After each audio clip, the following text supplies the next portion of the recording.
you. I appreciate you, Jared. Appreciate you. Yeah. So, anybody else wake up in kind of a bad mood the last couple of days? Yes. Yeah? I feel like as Alaskans, we should be prepared for this. And the fact that we are never prepared for this. Just me? Just me? Okay, cool. Because I got home last night from an open mic and saw the temperature was below 20 outside and was like, oh shit. Time to get out of slightly buzzed, having a good night mode and put my boots on and go turn off the water and put all the covers on and shit. So the kid got to have his chore of picking up the entire yard today. I don't try to punish him much, but there's certain things. Yeah, definitely not prepared for winter, guys.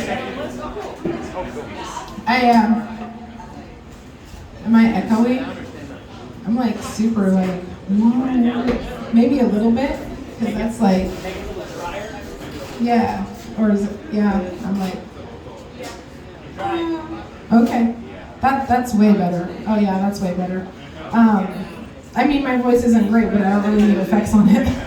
Oh God, don't put that on me right now, Jerry. Don't put that on me. What would you like me to talk about tonight, Jerry? Would you like me to talk about my experience with cults or churches? Because they're two vastly different things. I have limited experience with churches. One time, some friends of mine tried to convince me that I needed to go back to church after me telling them that I used to be in a cult, and they were like, oh, this is going to be different.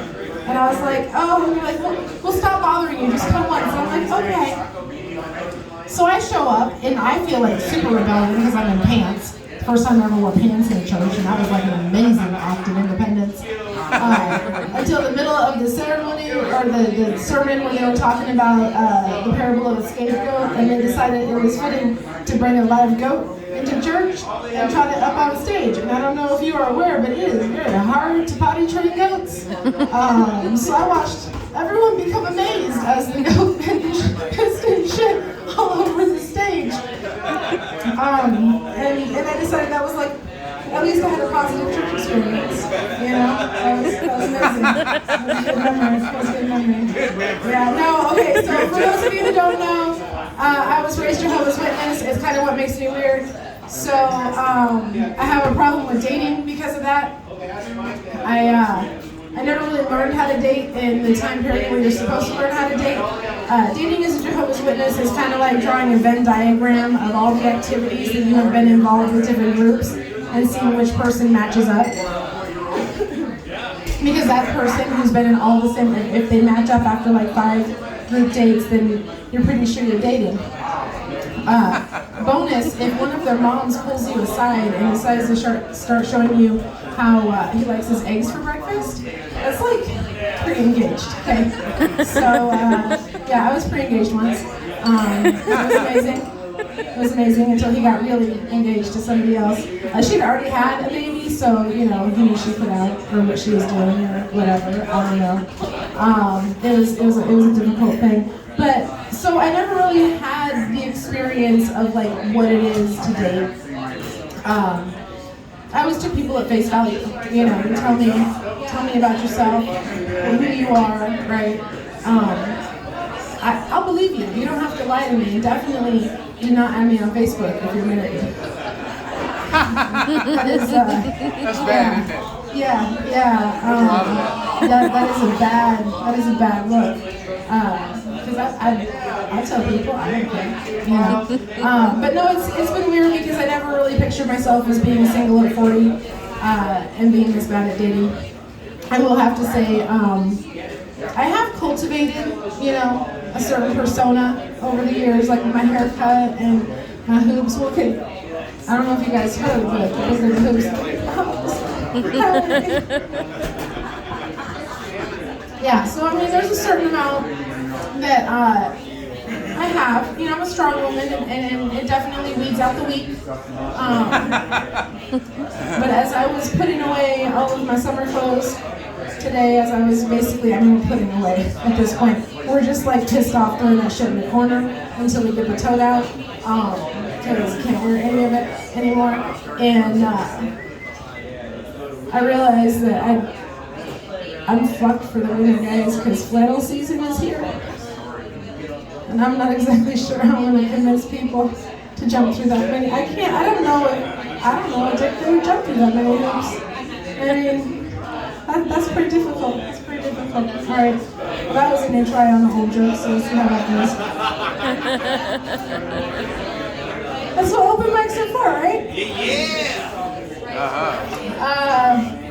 I totally had a different, I'll go with some stoner jokes. I don't know if you guys can tell, I'm a little high because I like to smoke a lot of weed. I smelled that earlier. Yeah, it's kind of like, the way I try to like live my life. The thing is, stoners are more fun to hang out with. They are. I really feel like we've missed the art of conversation and the art of discovery. I was driving with my girlfriend years ago, and she was pointing out at this RV sales lot, this RV that she had toured, and she's like, it's amazing. You have to go in it. It has the most awesome sterile space. Sterile space. And I was like, it had what? And she's like, yeah, it's like super shiny, it was piano, it had like wood, and I was like, okay, what was it? And she's like, a sterile spy case. And I'm like, no, I don't know. I'm sorry, I couldn't understand. Can you please explain to me? And she's like, dude, how do you not know what a sterile spy case is? And I'm like, okay, can you please tell me what a sterile spy case is? Because I feel like you're acting like I'm crazy. And like, yes, I was raised super sheltered, but this feels like something that you think is obvious. And she looked at me like I was crazy. And she's like, oh shit, it's a spiral staircase. To this day, I still want to know what a sterile spy case looks like. And somebody could like find one and show me. It has to be wood, panel, super shiny. I was talking to another girlfriend one time, and she was telling me about her sister, who travels around the world and helps people find independence and helps them learn and grow as a mercenary. And I was like, I have a child. I don't think you need to be telling me this valuable information about what she does for a living.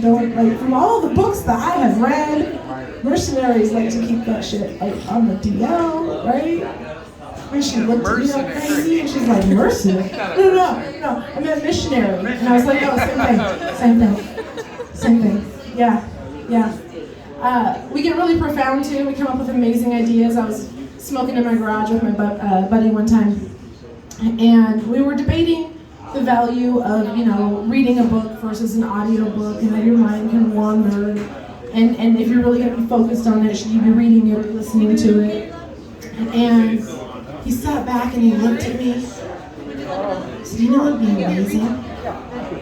I made video books. And I was like, dude,